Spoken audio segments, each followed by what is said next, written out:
Ouais, j'ai fait un rapide audio, j'ai complètement... Bon, après, c'est les space Twitter, on discute d'une manière relativement légère, mais en fait, j'ai complètement oublié de dire un truc. Et d'ailleurs, j'ai tendance à oublier de le dire à chaque fois que j'interviens dans un space ami, entre guillemets, ou allié. Concernant l'interdiction de l'islam, euh, parce que c'est évidemment, moi j'interviens en space, mais après 10 000 heures d'écoute de l'islam, pour probablement 12 000 13 000 heures de travail. Donc c'est vrai que j'arrive avec des conclusions. C'était l'objectif, avoir trouvé les conclusions les plus exactes possibles. Mais c'est vrai que bon, je débarque, je balance un truc qui est tarte à la crème en 3 lignes. C'est pas évident d'être reçu. Voilà, il y a 10 000 heures derrière, quoi. Ce que je veux dire à propos de l'interdiction, c'est que ce qu'il faut comprendre, c'est que c'est pas parce qu'on va interdire l'islam qu'il va disparaître. Voilà. Et par ailleurs, les modalités d'interdiction, je les ai précisées. Il y a des étapes à suivre, il y a des trucs à comprendre, il y a une parole publique, une parole institutionnelle à produire, etc. Mais en fait, l'objectif n'est pas, dans un premier temps, voilà, ils ne vont pas se mettre à apostasier les musulmans sous prétexte qu'on interdit l'islam. L'objectif, c'est d'évacuer les 90% de remplissage et de discussion qui n'ont ni queue ni tête, parce qu'ils sont obligés de nous mentir, hein. Et nous, on les connaît, donc on essaye de les empêcher de mentir, donc ça donne des discussions à n'en plus finir sur des sujets complètement superficiels, culturels, blabla, on étudie les textes, ceci, cela. À partir du moment où tu interdis, ils vont militer contre l'interdiction et non pas militer tout court comme ils le font, c'est-à-dire avec de la dawa, avec de la propagande islamique. Il va falloir qu'ils démontrent à la force publique, donc il faut que la force publique dise on va interdire l'islam, voilà pourquoi, voilà comment. Il va falloir qu'ils démontrent à la force publique qu'elle a tort. Et c'est à ce moment-là que vous allez gagner 90, vous allez évacuer 90% de merde qui sert à rien, toutes les engueulades, les trucs, les machins superficiels, les discours de sociologues à n'en plus finir, parce qu'au moment où les leaders, enfin les gens qui vont prendre la parole, vont négocier avec les pouvoirs, vont estimer qu'il est de leur devoir, hein, enfin qu'il faut à minima négocier avec les pouvoirs publics pour que l'islam ne soit pas interdit. Hein, ils vont demander, il va y avoir un délai pendant lequel ils vont militer pour dire non, non, s'il vous plaît, n'interdisez pas l'islam. Eh bien, pendant ce délai, tout va dégager, tout le parler faux, tout le blabla, les trucs de remigration, enfin bref, tous les délires politiques vont dégager et ils vont implorer les pouvoirs publics de ne pas l'interdire en expliquant pourquoi ils sont musulmans. Voilà. Parce que ça, ils l'expliquent jamais, hein. C'est normal, c'est légal. Ils vont pas se rabaisser, ils vont pas se tirer une balle dans le pied en expliquant pourquoi ils sont musulmans. Mais quand vient l'interdiction est dictée par le pouvoir public, c'est-à-dire la force exécutive, la force législative, la force constitutionnelle, les présidents, les ministres, enfin bref, le gouvernement d'un pays, France, Europe, ce que vous voulez. Là, on ne monte plus dans un space de France Intel expliquer que en islam, on ne tue que si on a un motif valable ou je ne sais quoi. C'est du blabla pour France Intel. Non, là, ils vont dire, s'il vous plaît, nous voulons sauver nos enfants. Autorisez-nous à leur dire dès l'âge de 6 7 ans qu'ils vont brûler vifs éternellement après le passage sur Terre s'ils ne se soumettent pas à l'islam. Et là, vous multipliez par 10 les capacités de progrès parce que vous avez dégagé tout le reste. C'est aussi simple que ça. Le musulman, il ne va pas venir vous dire oh, on a le droit, c'est autorisé. Ben non, justement, on est en train de vous le retirer, ce droit.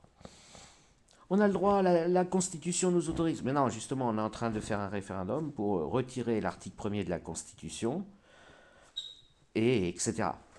Donc là, il va plus perdre son temps à dire ah, on a le droit de porter le hijab. Hein. Mais non, justement, on va interdire carrément l'islam. On va fermer les mosquées.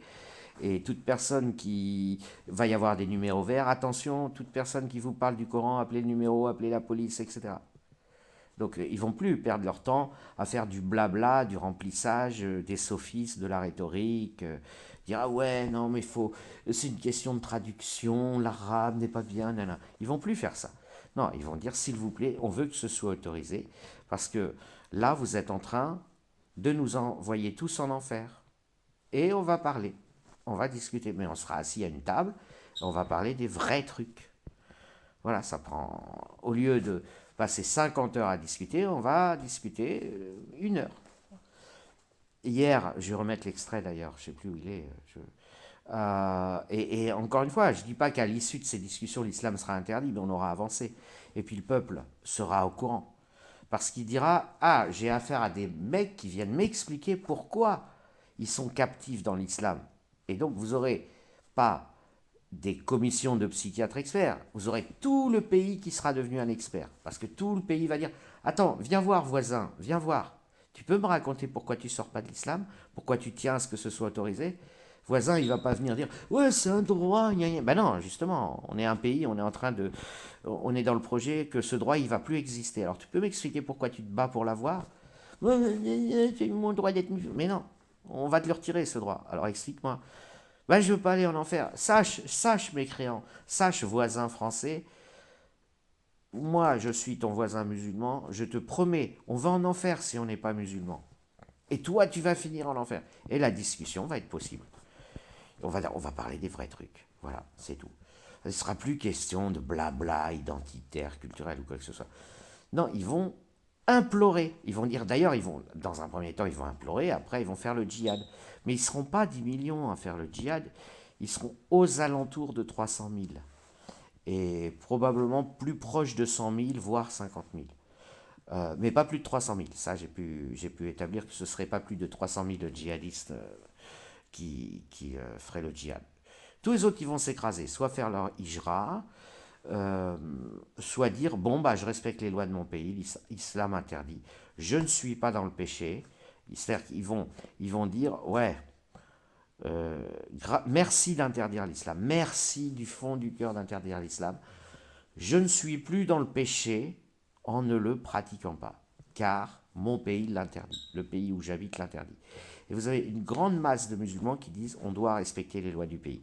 Bah, si l'islam est interdit, je ne suis pas dans le péché en respectant les lois du pays. D'autres feront le djihad.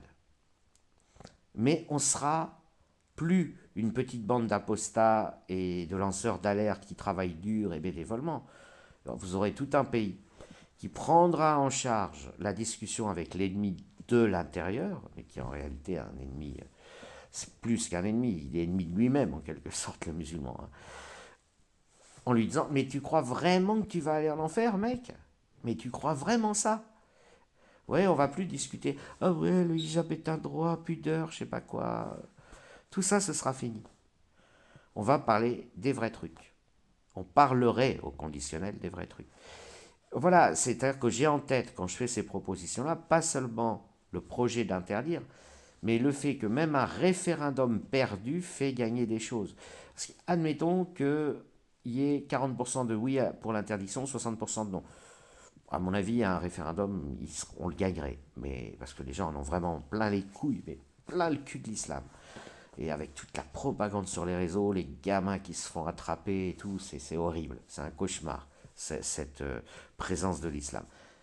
Mais à supposer même que le référendum soit perdu, le musulman ne tiendra pas de discours comme il fait dans l'Espace France Intel et ailleurs, c'est-à-dire des mensonges sur mesure, des mensonges, comment on appelle ça déjà, prêt à porter, quoi.